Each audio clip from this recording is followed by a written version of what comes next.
The Tate brothers is back behind bars on some wild charges. This time it involves some minors, so that's crazy, gang.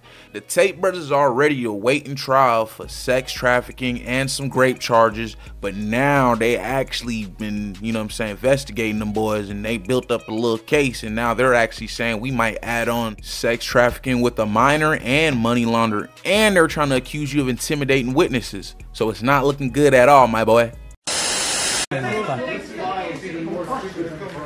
Wait till you see. They say I'm loverboy, the mother of my children.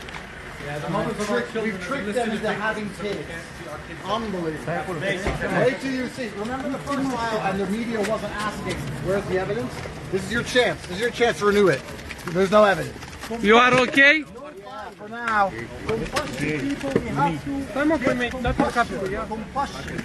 Kids don't know. Guys, ask them for evidence. The first file. No evidence. It was all a lie. Ask them this time where the evidence is. This is the most crazy. They have no evidence, no proof. They've just made up a bunch of shit. They're lying and they're desperate. This file is more pathetic than the first one. Oh my God, bro. Oh, hell no, man. What the fuck, man? Get your ass on. Now, I do think the Tate brothers have been released by now. I think they was only allowed to hold them for 24 hours for questioning as they raid their shit. But like I said before, them boys must have found something, because now they're trying to give you some crazy charges, gang. Ain't even gonna sugarcoat it, my boy. Like, you is getting these back-to-back charges. Like, you just got hit with some shit last year. They say you got some shit from way back when. They also saying you got some shit in UK. It's like, gang, how much accusations and court cases and all this shit could put on one nigga if he ain't doing nothing? He ain't lying. I was contacted by Andrew Tate, the older of the Tate brothers, 3 years ago when I was just 16. So I messaged her. She's like, I'm only 16. I was like, give a fuck. Know about me. I'm 21. I don't care. Bruv, I was banging her. What did he say? So Vivian's been with me 6 years. 6 years. 6 years. So he's been with Vivian for 6 years, right? Because Vivian's younger. Melissa's like 28. Vivian's like 21. Vivian's 21. And at this point, he's been her girlfriend for 6 years. It means that they met when she was 15 years old. I'm fucking all these 16-year-old women. Ladies and gentlemen, we got him.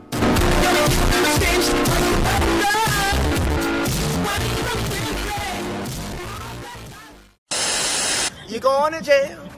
You going to jail. Man, it ain't looking good for that boy, man. You would think it can't get any worse than that. But it does. But the majority of my money wasn't made in fighting. My money was actually made in the pimp game. Having sex with girls is all good, but how do you get them to do as you say, make you money, obey you, allow you to cheat on them in front of their face, and still love you? That's the game. The skill I'm going to teach you is exactly the same. I could easily translate mine to a street business, and you could easily street pimp with the things I'm going to teach you. The PhD course is my recruitment system. PhD is a pimp and hose degree. I said, hold up, wait a minute, something ain't right. Going on a sex trafficking press run is wild behavior, my boy. Like, y'all really did this to yourselves, man. But anyways, though, he did recently just drop a new tweet, so I'm gonna go ahead and read that to y'all boys right quick. The Matrix is real, and they have a tried and true playbook. Slander is their #1 tool, and the process is punishment. But unfortunately for them, good always wins in the end. Oh, brother, this guy stinks! Do me a favor. Shut the fuck up. So I was just scrolling through my Twitter feed, and I actually noticed that the Tate brothers was live on Rumble an hour ago. Gentlemen, glad to be speaking to you this evening. Could have very easily gone a different way. Unfortunately, we do not have our normal Mr. Producer capabilities, as they've once again gutted our studio, took all of our cameras, took all of our expensive equipment, which is what they typically and normally do when they come in here. They try and steal as much wealth as possible. So we've had to put this together on the fly. We want to explain to you the absurdity of this new file that's been launched against us. You have 3 lives. The first life is they attempt to cancel you and delete you everywhere, but the Matrix is broken, and that's no longer easy to do. I made it very clear when I was first canceled that they overplayed their power hand, which was mass cancellation, and all it takes is one man. If one man can be more relevant after a cancellation as to how he was before, nobody will be afraid of being canceled anymore, and people will start to say the truth. I believe my brother and I, although we've suffered tremendously, have been at the forefront of charging at the gunfire and suffering detriment to our personal lives to damage the Matrix in real time. Cancellation no longer works. The second life is they try and put you in jail for something you did not do. I warned everybody at home they were going to do this to us before our first arrest. 3 years later, they are still trying. Third life is they kill you. Very luckily, we had a very honest, fair, good judge today who saw through the garbage that we're accused of and allowed us to come home. But this battle is not over. We're in the middle of it, and we super appreciate all of your support and all of your help. So we want to very calmly explain to you the charges that they've raised against us, how unfair they are, how unfair and unsafe it is for any man to be a man in the world today, how they can accuse you of the same things they've accused us of, and we're going to try and keep you updated with our plans while we refurbish and once again buy everything and rebuild our emergency meeting studio.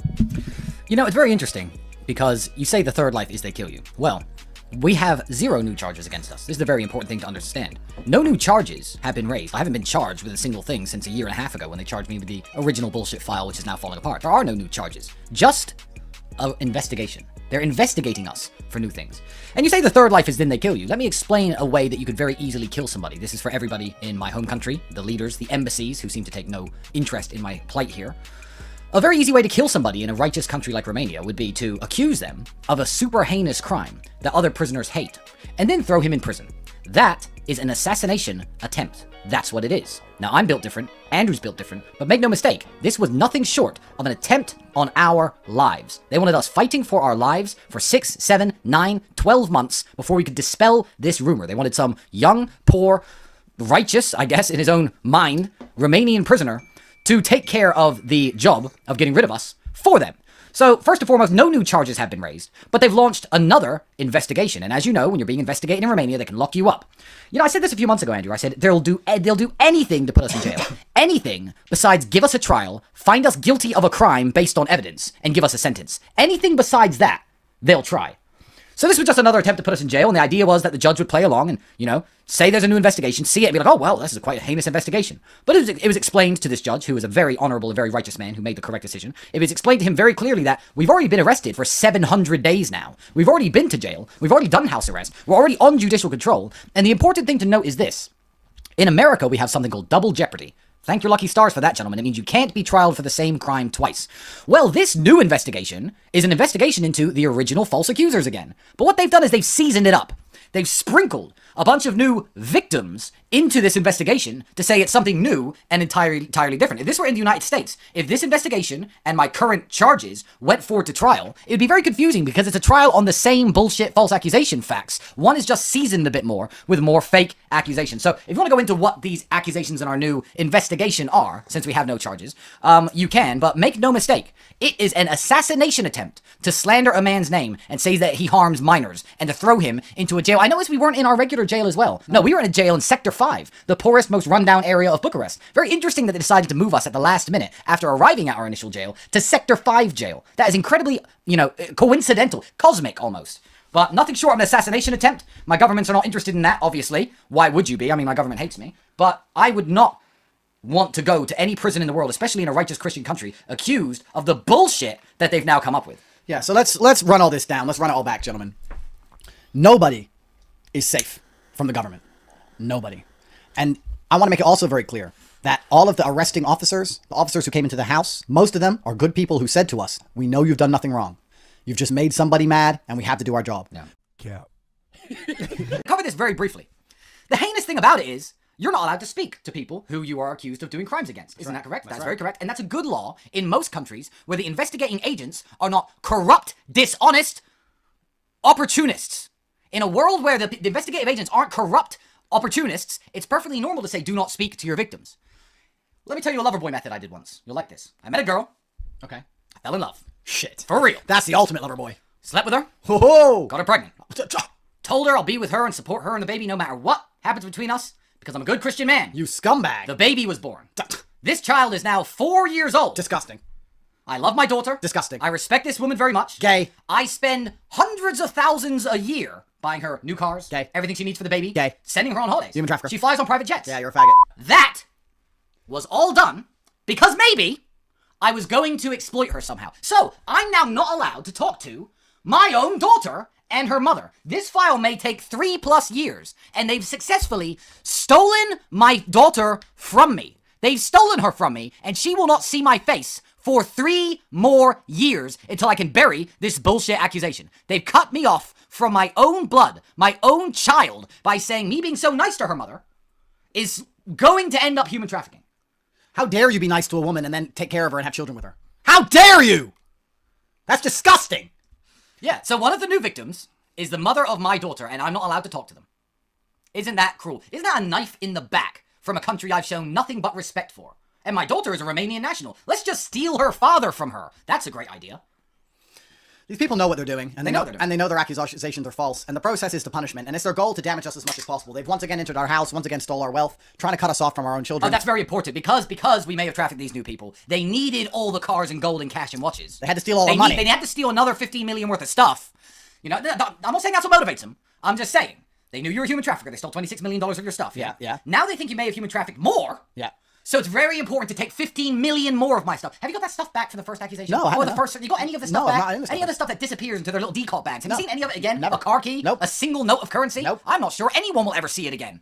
So read between the lines. So they just rob us. Yeah. Periodically.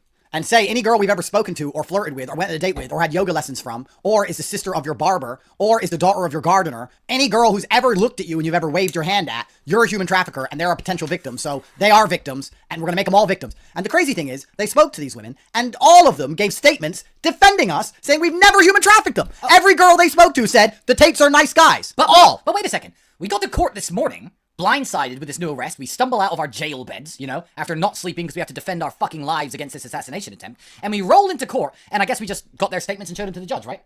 Oh, yeah. Oh, that's very interesting, because what they did is they printed 127 files of toilet paper. Yeah.